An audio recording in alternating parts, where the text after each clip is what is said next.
Welcome back to the channel students.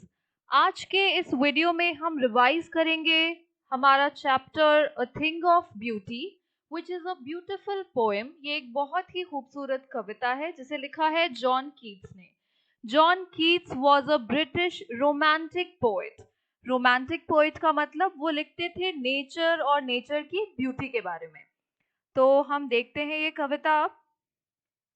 जब आप इस कविता का टाइटल पढ़ेंगे, the title is a thing of beauty, तो इसका मतलब होता है कोई भी ऐसी चीज जो बहुत खूबसूरत हो। जब हम बात करते हैं खूबसूरती की, when we talk about beauty, normally what comes to our mind is a beautiful face. मतलब हम यूजुअली ब्यूटी या फिर खूबसूरती को आउटवर्ड अपीयरेंस या फिर एक्सटर्नल अपीयरेंस के नज़र से देखते हैं। पर क्या जॉन कीट्स के लिए भी ब्यूटी यही है या फिर उनके लिए ब्यूटी का मतलब कुछ और है? तो हम देखेंगे ये सारी चीजें इस पोएम में। तो पहले हम देख लें कुछ लाइनें और पता कर लें कि राइम स्कीम क्या है इस पोएम की। तो पढ़े हम लाइनें। A thing of beauty is a joy forever. Its loveliness increases. It will never pass into nothingness, but will keep a bower quiet for us and asleep, full of sweet dreams and health and quiet breathing. Therefore, on every morrow are we reading. तो आप यहाँ पे देखिए, forever never ये दोनों एक दूसरे से बिल्कुल राइम कर रहे हैं। फिर keep and sleep, these two words are also rhyming with each other. Breathing reading, again they are rhyming. तो हमारी राइम स्कीम क्या हो गई? A B B C D D and so on. तो ये हो गई इस पोएम की राइम स्कीम। अब हम देखते हैं लाइन बाय लाइन एक्सप्लेनेशन। तो कीट्स बोलते हैं अ thing of beauty is a joy for ever. कोई भी ऐसी चीज जो खूबसूरत हो वो हमेशा ही हमें खुशी देती है। खूबसूरत चीजें हमें जॉय या फिर खुशी देती हैं, और ये जो खुशी है इट इज फॉर एवर, हमेशा के लिए।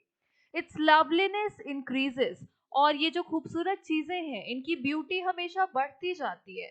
It will never pass into nothingness. Nothingness means ऐसा कभी नहीं होगा कि इनकी खूबसूरती या फिर ब्यूटी जो है वो खत्म हो जाए, ये हमेशा बढ़ती ही रहेगी। But will keep a bower quiet for us. अब यहाँ से शुरू होती है वो चीजें जिन्हें कीट्स बोलते हैं अ थिंग ऑफ ब्यूटी। पहली चीज हो गई बावर, BOWER। तो ये क्या होता है? बावर कोई भी एक ऐसी शेडी या फिर छायादार जगह होती है जहाँ पे चारों तरफ पेड़ पौधे हों। अगर आप ऐसी किसी जगह पे बैठेंगे, खास करके गर्मियों में, you will feel very cool, काम एंड कंफर्टेबल। तो एक क्वाइट बार, एक ऐसी छायादार जगह जहाँ पे शांति हो, you will feel very happy there. अगली चीज, and a sleep full of sweet dreams. अगर आपको रात को अच्छे से नींद आए, जब आप सुबह उठे, you feel very nice if you have a good night's sleep. That is also another thing of beauty. Health, अगर हमारी हेल्थ अच्छी नहीं रहेगी, we cannot enjoy anything in our life. Therefore, good health is also considered to be a thing of beauty. Quiet breathing, जब भी आप anxious या फिर परेशान होते हैं, आपकी सांसें तेज हो जाती हैं। क्वाइट ब्रीदिंग सिग्निफाई करती है पीसफुल स्टेट ऑफ माइंड। तो उस जमाने में भी कीट्स ने बड़ी बात की है। अगर आपका mental state peaceful and calm है, that is also very beautiful thing. तो यहाँ पे हमने जो चीजें देखी, चार चीजें, quiet bower, a sleep full of sweet dreams, good health and quiet breathing. हम ये सारी चीजें हमारे डे टू डे लाइफ में हम हमेशा देखते तो हैं, पर कभी नोटिस नहीं करते हैं। कीट्स मेक्स अस रियलाइज कि हमारे आसपास ही इतनी ब्यूटी है। It's only up to us that we observe it and we realise that beauty सिर्फ किसी के चेहरे में नहीं है, ब्यूटी हमारे चारों ही तरफ है। We just have to observe it. आगे बढ़ते हैं। Therefore, on every morrow are we reading a flowery band. Morrow means आने वाला कल, और इन सारी अच्छी खूबसूरत चीजों की वजह से ही हम हर आने वाले दिन यानी कि morrow का स्वागत करते हैं।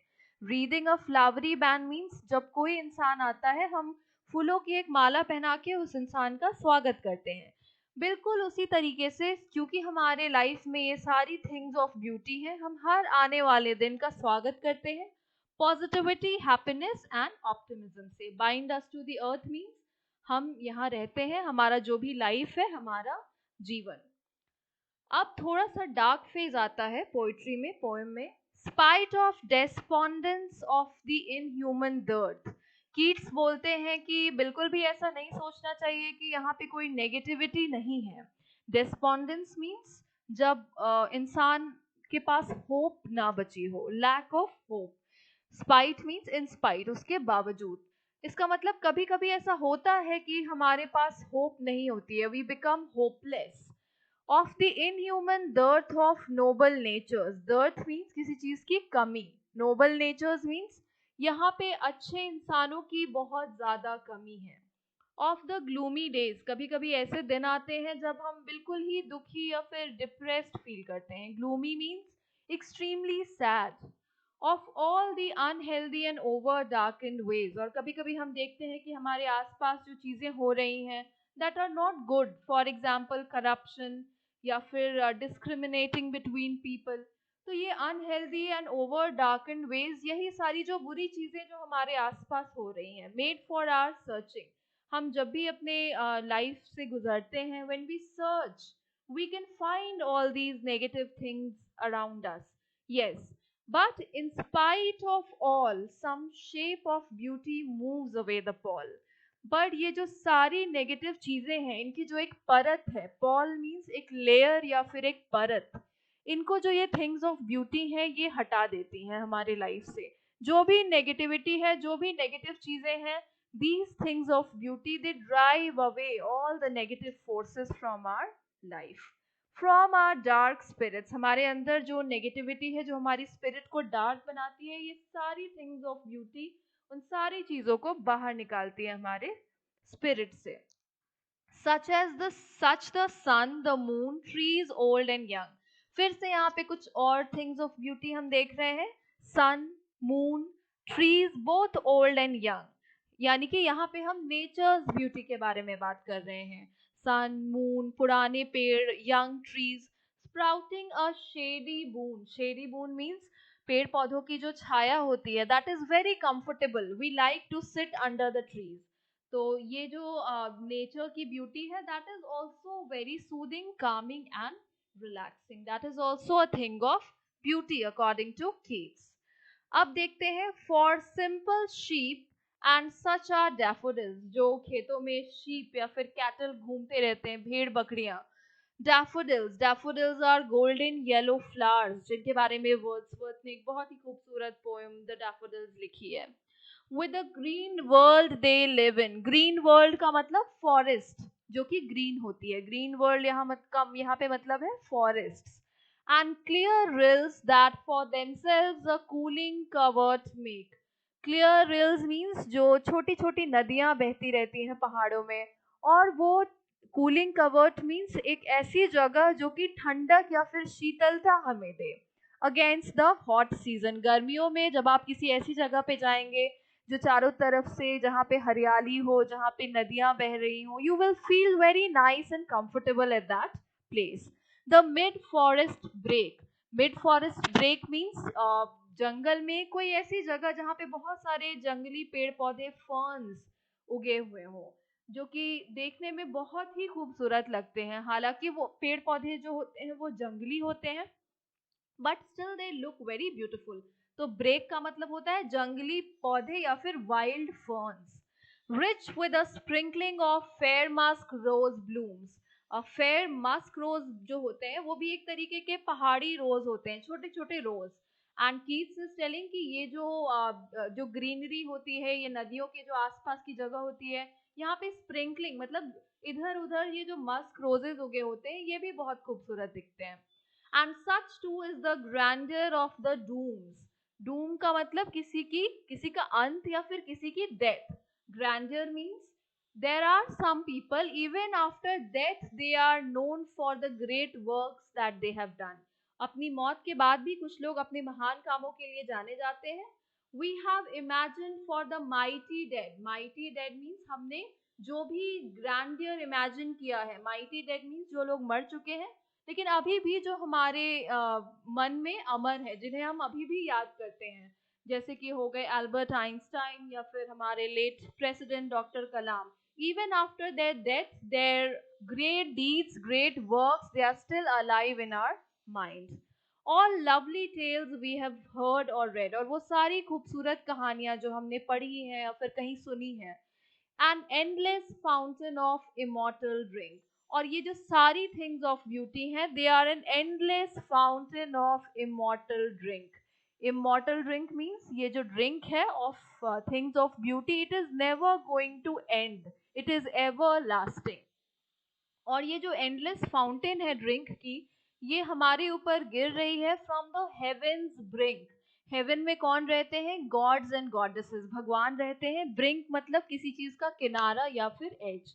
तो ये जो भी थिंग्स ऑफ ब्यूटी है, they are coming from the heavenly abode of gods. They are in our life because of god's grace.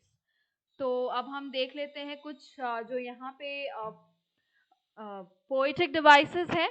तो पहला हमारा पोएटिक डिवाइस जो यहाँ पे हो जाएगा वो है एलिटरेशन. एलिटरेशन आप देख सकते हैं, नोबल नेचर्स यहाँ पे एक है, फिर कूलिंग कवर्ट यहाँ पे हो गया, बैंड टू बाइंड यहाँ पे जो लाइन है उसमें हो गई, flowery band to bind us to the earth. ये सारे हो गए एलिटरेशन. इमेजरी का बहुत प्रोमिनेंट यूज हुआ है.